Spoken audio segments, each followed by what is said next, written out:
नमस्कार। पिछले अध्याय में हमने रस निष्पत्ति की प्रक्रिया को समझा। भरत मुनि द्वारा रस निष्पत्ति की प्रक्रिया बताई गई थी। उनके अनुसार तत्र विभावानुभाव व्यभिचारी संयोगात रस निष्पत्ति, यानी कि विभाव, अनुभाव और व्यभिचारी भाव के संयोग से रस की निष्पत्ति होती है।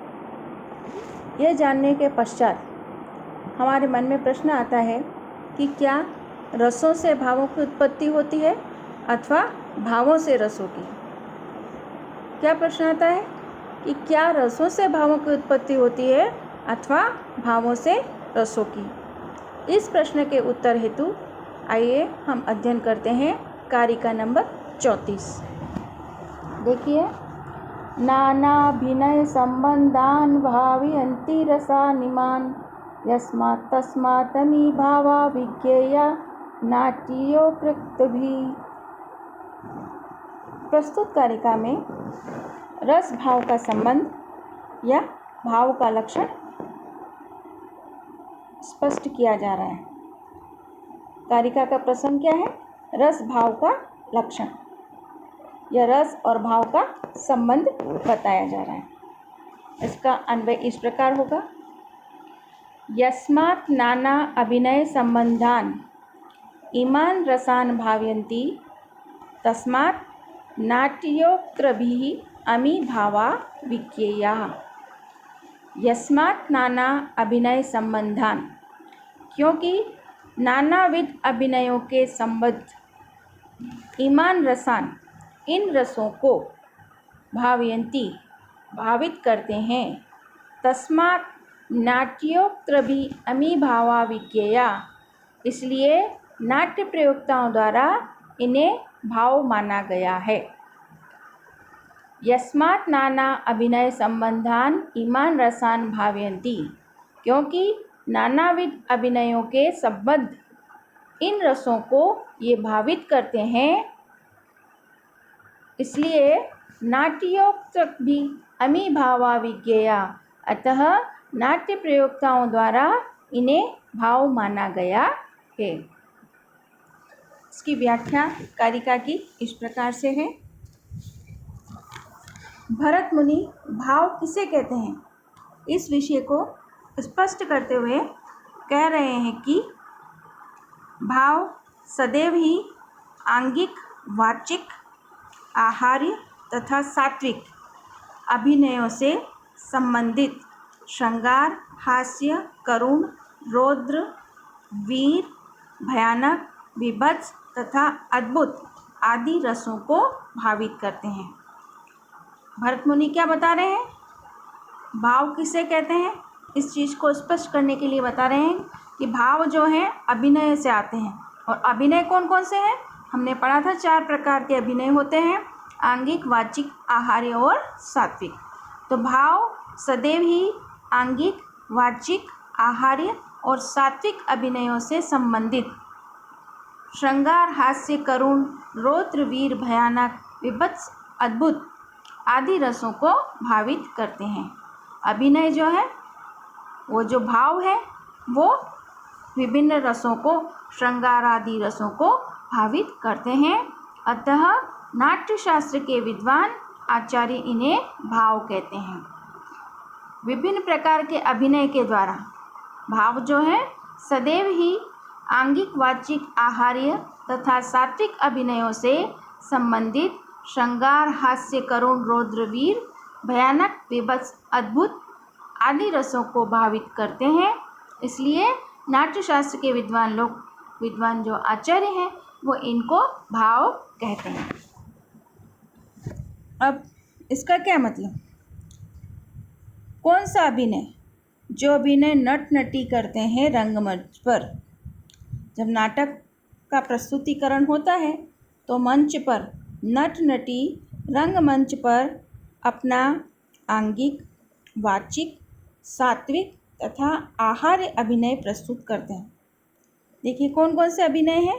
आंगिक, जो आंगिक क्रियाओं के द्वारा अभिनय होता है उसको कहते हैं आंगिक। वाचिक, बोल करके जो कुछ वचन बोलते हैं, जो उनके डायलॉग्स होते हैं वो हैं वाचिक अभिनय, सात्विक मन के द्वारा किया जाता है जो अभिनय, और आहार्य वेशभूषा के माध्यम से जो अभिनय किया जाता है उसको आहार्य कहते हैं। तो जब नट नटी रंगमंच पर अपना आंगिक, वाचिक, सात्विक तथा आहार्य अभिनय प्रस्तुत करते हैं, इसे देख करके सहृदय सामाजिक के हृदय में श्रृंगार, हास्य, करुण आदि रस जागृत हो जाते हैं। चूँकि नट नटी के ये हाव भाव ही श्रृंगार आदि रसों को भावित करते हैं, इसलिए इन्हें भाव कहा जाता है। आगे देखिए, अभी आपने देखा कि भाव किसे कहते हैं। उसके बाद अगली कारिका है कारिका नंबर 35। नाना द्रव्यैर्बहुर्विधिर्व्यञ्जनं भाव्यते यथा एवं भावा भावयन्ति रसाभिनये सह। प्रस्तुत कारिका में भावों से रस निष्पत्ति का कथन किया जा रहा है। रस की निष्पत्ति किससे होती है? भावों से। इस चीज़ को बताया जा रहा है। नाना द्रव्यैर्बहुर्विधे व्यजनं भाव्यते यथा एवं भावा भावयन्ति रसाभिनये सह। प्रस्तुत कारिका में भावों से रस निष्पत्ति का कथन किया जा रहा है। इसका अन्वय इस प्रकार है। यथा बहुविधेः नाना द्रव्यैः व्यञ्जनं भाव्यते एव भावा अभिनयैः सह रसान् भावयन्ति। यथा बहुविधे नाना द्रव्ये, जिस प्रकार बहुविधे यानी विभिन्न रीतियों के द्वारा, विभिन्न तरीकों के द्वारा, नाना द्रव्ये, नाना मतलब कई प्रकार के द्रव्यों से, पदार्थों से, व्यंजनम भाव्यते, व्यंजनों का संपादन किया जाता है, व्यंजनों को बनाया जाता है। जिस प्रकार विभिन्न रीतियों द्वारा नाना द्रव्यों के संयोग से व्यंजनों का संपादन किया जाता है, एव भावा अभिनये, उसी प्रकार भावों द्वारा अभिनयों के साथ, सह मतलब माध्यम से, एव भावा अभिनय स, उसी प्रकार भावों द्वारा अभिनयों के माध्यम से रसान भावयन्ति, रसों का संपादन किया जाता है। एक बार फिर देखेंगे इसका अनुवाद। जिस प्रकार विभिन्न रीतियों द्वारा नाना द्रव्यों से व्यंजनों का संपादन किया जाता है, उसी प्रकार भावों द्वारा अभिनयों के माध्यम से रसों का संपादन किया जाता है। व्याख्या देखेंगे आप। नाट्य शास्त्रकार भरत मुनि भावों द्वारा ही श्रृंगार आदि रसों की निष्पत्ति होती है, इस तथ्य को स्पष्ट करते हुए कह रहे हैं कि हे उपस्थित महर्षियों, निश्चय ही भावों के द्वारा ही विभिन्न रसों की उत्पत्ति होती है। भरत मुनि क्या कह रहे हैं कि भावों द्वारा ही श्रृंगार आदि रसों की निष्पत्ति होती है, और फिर वो संबोधित करते हुए कहते हैं महर्षियों को, हे उपस्थित महर्षियों, निश्चय ही भावों के द्वारा ही विभिन्न रसों की उत्पत्ति होती है। जिस प्रकार, अब उदाहरण दे रहे हैं, जिस प्रकार यदि किसी स्थान पर विभिन्न प्रकार के द्रव्य एकत्रित कर दिए जाएं, तो अनेक रीतियों का आश्रय लेकर उन द्रव्यों से विभिन्न सुस्वादु व्यंजनों का निर्माण किया जाता है। जिस प्रकार यदि किसी स्थान पर विभिन्न प्रकार के द्रव्य पदार्थ एकत्रित कर दिए जाएं, जैसे कि आपको बेसन दे दिया, चावल दे दिए, आलू दे दिए, बैंगन दे दिए, मसाले दे दिए, घी शक्कर दे दिया, तेल दे दिया।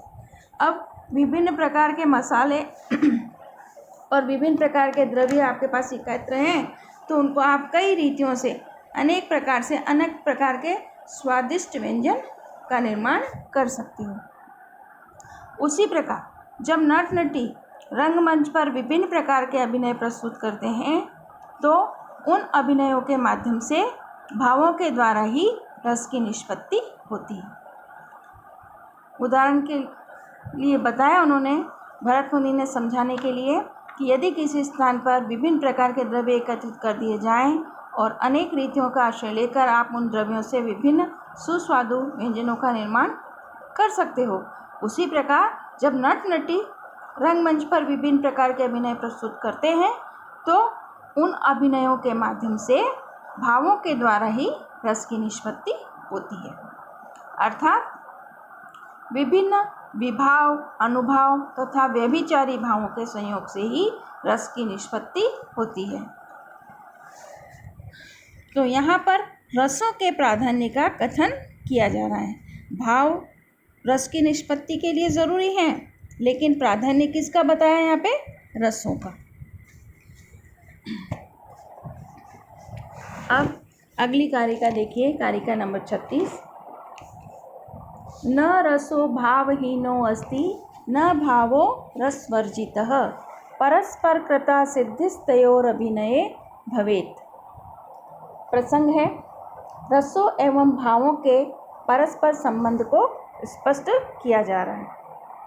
न रसो भावहीनो अस्ति न भावो रसवर्जितः परस्पर कृता सिद्धिस्तयोरभिनये भवेत्। प्रस्तुत कारिका में रसों एवं भावों के परस्पर संबंध को स्पष्ट किया जा रहा है। इसका अन्वय इस प्रकार होगा, भावहीनः रसः न अस्ति रसवर्जितः भावः न तयो परस्पर कृता अभिनये सिद्धि भवेत्। अनुवाद देखिए, भावहीन रस न अस्ति, भावहीन रस नहीं होता है। रसवर्जितः भाव न, तथा रस वर्जित यानी रस रहित, बिना रस का भाव नहीं होता। भावहीनः रस न अस्ति, भावहीन रस नहीं होता, तथा रसवर्जितः भाव न, तथा रस रहित भाव नहीं होता।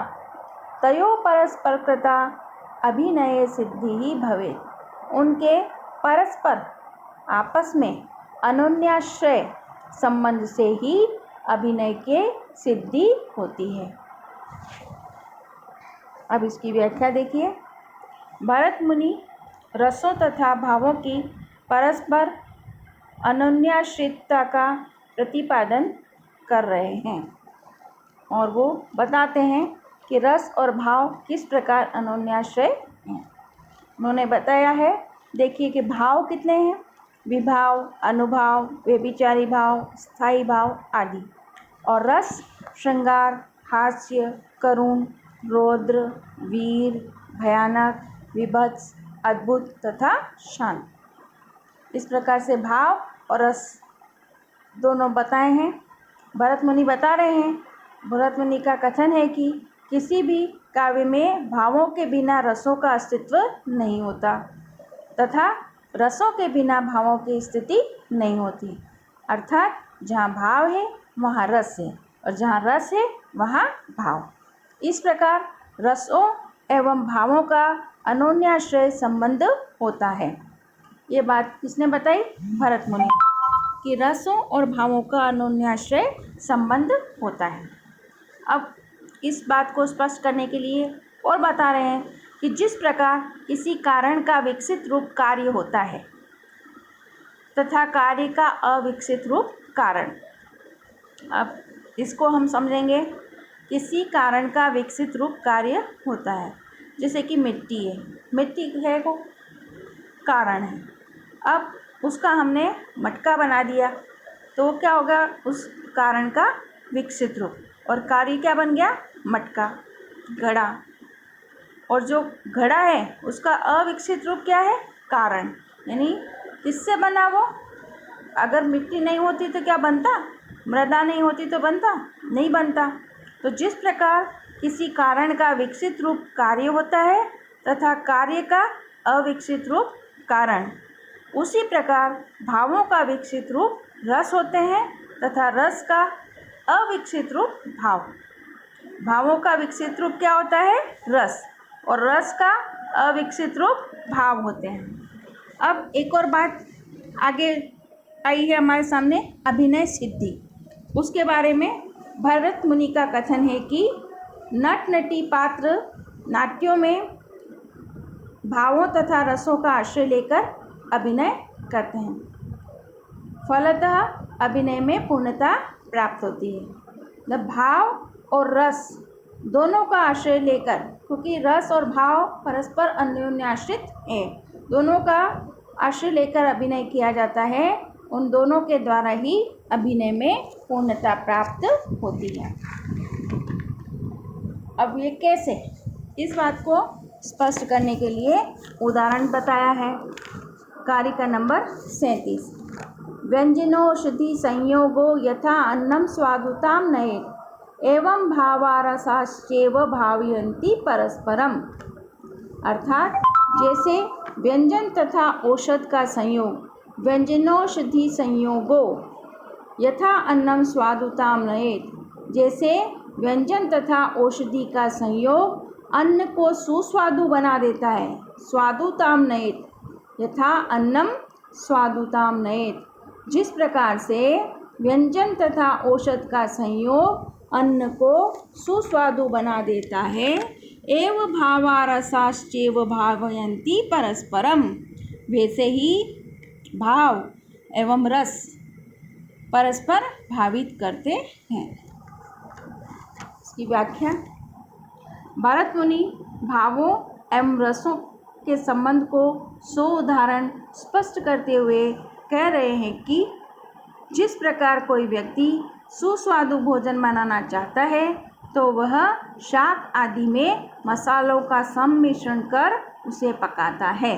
कोई भी सब्जी बनानी है तो उसमें मसाले डाले जाते हैं।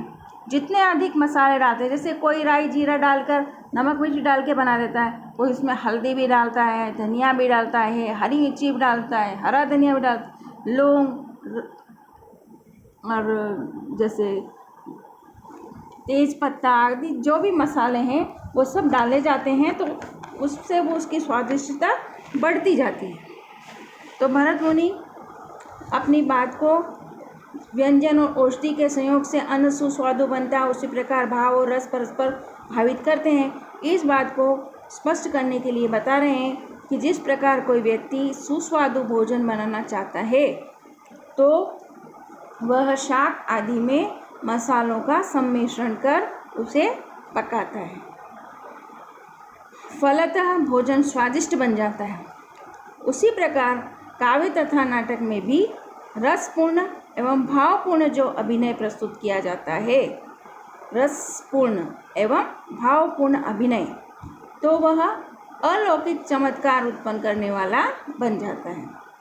इस प्रकार नाट्य में रस एवं भाव परस्पर भावित करते हैं। एक अन्य उदाहरण दिया है इसे समझाने के लिए, कारिका नंबर 38। यथा बीजात् भवेत् वृक्षो वृक्षात् पुष्पं फलं तथा तथा मूलं रसः सर्वे तेभ्यो भावा व्यवस्थिताः। यथा बीजात् वृक्षः यथा वृक्षात् पुष्पं फलं भवेत् तथा सर्वे रसाः मूलं तेभ्य भावाः व्यवस्थिताः।